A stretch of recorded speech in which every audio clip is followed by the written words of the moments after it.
Hello interwebs, welcome to Let's Fix Computers. This is a teardown on a HP Pavilion dv7 series. This laptop has what I believe to be the classic HP motherboard failure. The symptom that you'll first see for this is the fact that you turn it on, there's nothing on the screen, and you'll probably have a flashing caps lock light or something similar. This is a horridly common fault with more or less all HP laptops. It's the big reason why I tell people to stay away from HPs, because one day you turn it on and you get this, and to be honest, 9 out of 10 times that's it, your laptop's dead, game over, do not pass go, do not collect £200. However, because I'm always one to make sure that it's definitely dead before I chuck something out, we're going to do a teardown on this, reseat the CPU, see if we can get any life out of it. Personally, I think this is going to be a colossal waste of my time, but again, always best to make sure.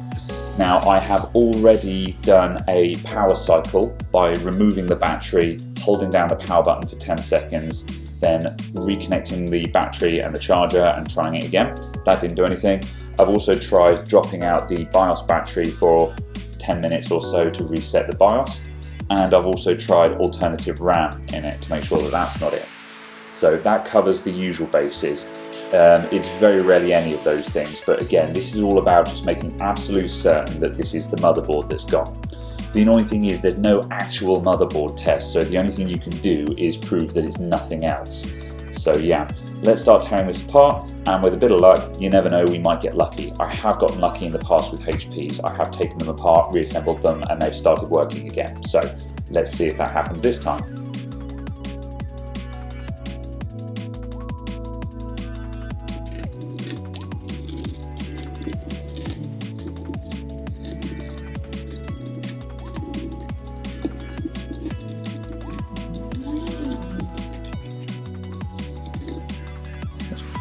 Not bad.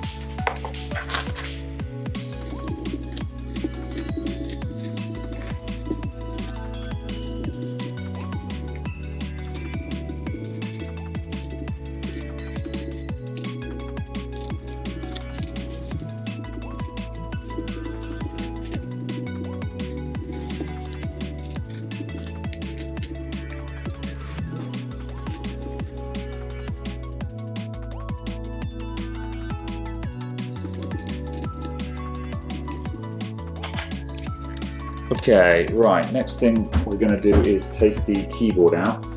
Now I've noticed that there's some kind of release catch here, so I'm going to give that a poke and see what it does. Oh, I think that's just I don't know.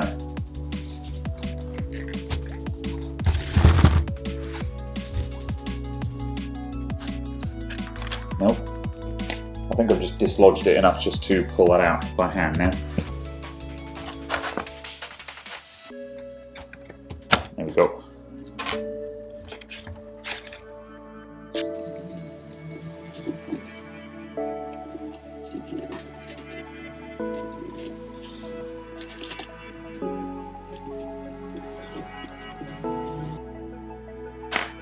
Right, I think we're ready to pull this off now. It's going to be a prime job.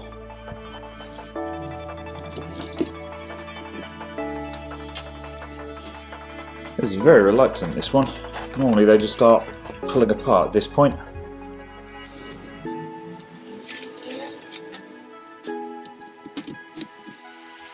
Good grief, I'm actually going to need my prying tools.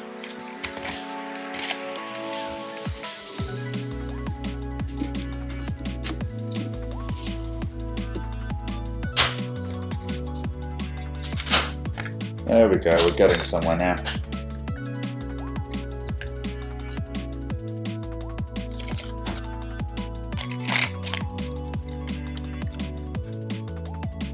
These are really tough clips. This is not normally the kind of resistance I expect. There we go.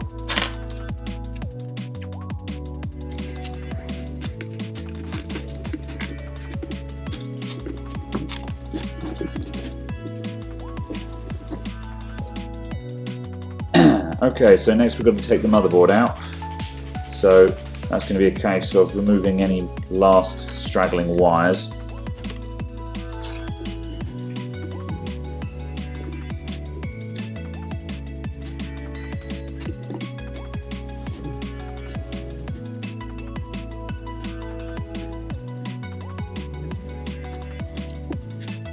Okay, now the wireless card may need to come out. Just check on that. Yes, it does. Oh, no it doesn't. We just need to disconnect the antennas.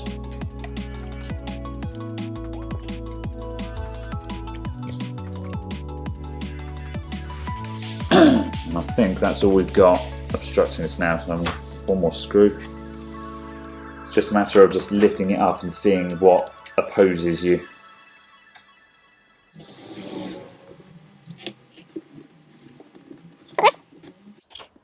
Oh yeah, there's a wire SATA connector going to the DVD drive. That disconnects from the other side, and there we go. Right, let's clear this out of the way. Okay, so got a lot of dust in this one. Let's just take off that cover and just do a visual inspection.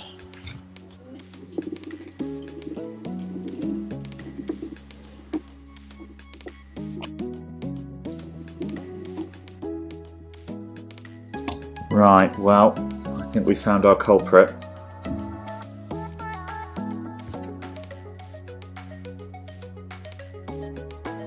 That is completely blocked. This poor fella's been overheating. That's just dust. That's not felt, that's not fabric, that's literally compacted dust. This is why it's really important to get your laptop serviced, because that's got to be blowed out on a regular basis. Unfortunately, it probably means by now that this thing has overheated and cooked itself. So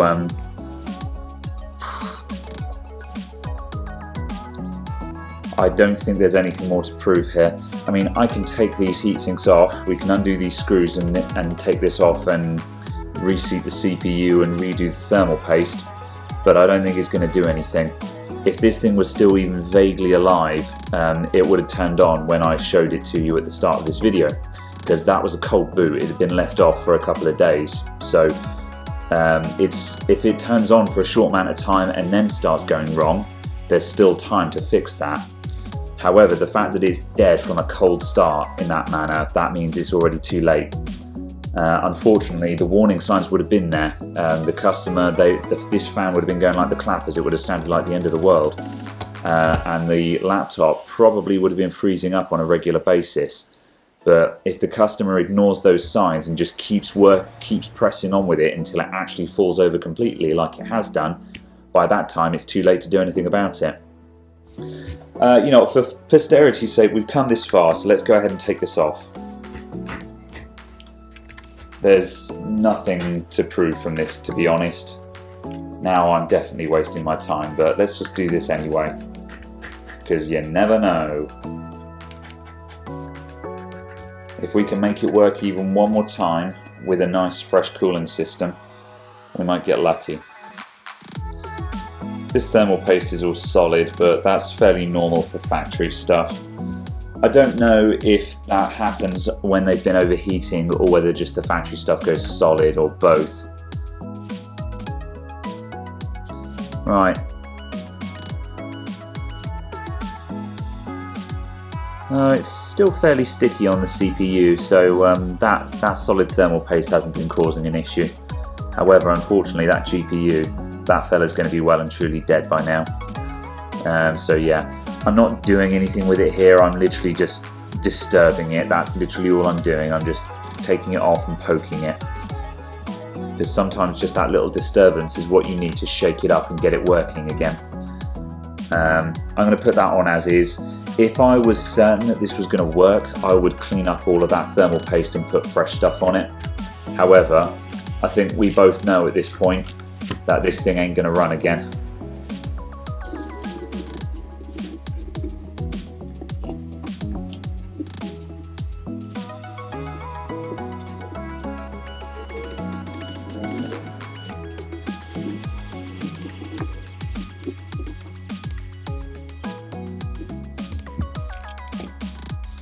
Right, I'll give that a blap with the air compressor and we'll put this back together again.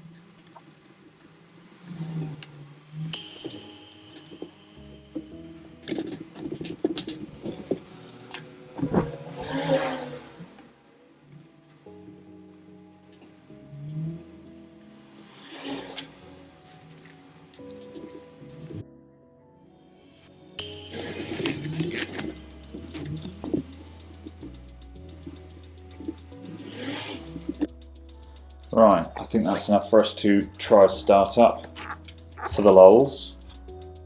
Not that I think this is going to work. Go!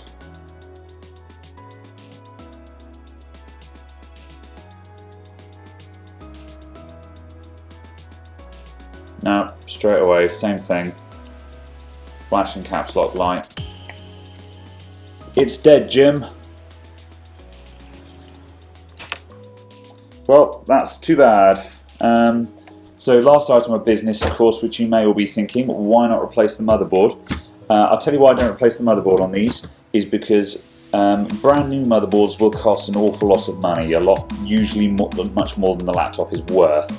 And second-hand motherboards, basically, the thing with laptops is a working laptop, by and large, is always worth more than the sum of its parts, because selling all the parts separately is a pain in the backside. So you have to ask yourself this question: if someone is selling a working motherboard on eBay, why are they selling it?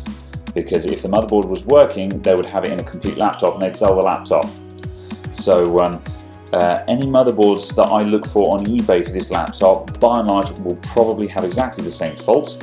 And if they're refurbed motherboards, it's probably a reflow or a reball job on the GPU. Now, reflowing and reballing, it does work, but it's a really hit and miss repair. I've seen a lot of people have a lot of problems with reflowing and reballing jobs, so it's not something I get involved with. Theoretically, it's possible, but if you're going to go down that road, I strongly advise making sure you get it done with someone who knows what they're doing and will warranty the job, because as I say, it's quite possible that you know, within a month, 2 months, maybe even 3 months, it's just going to die again. So, right, this one's a bust. Thank you very much for watching anyway. Hopefully your one won't be. So I'll see you all next time. Goodbye for now.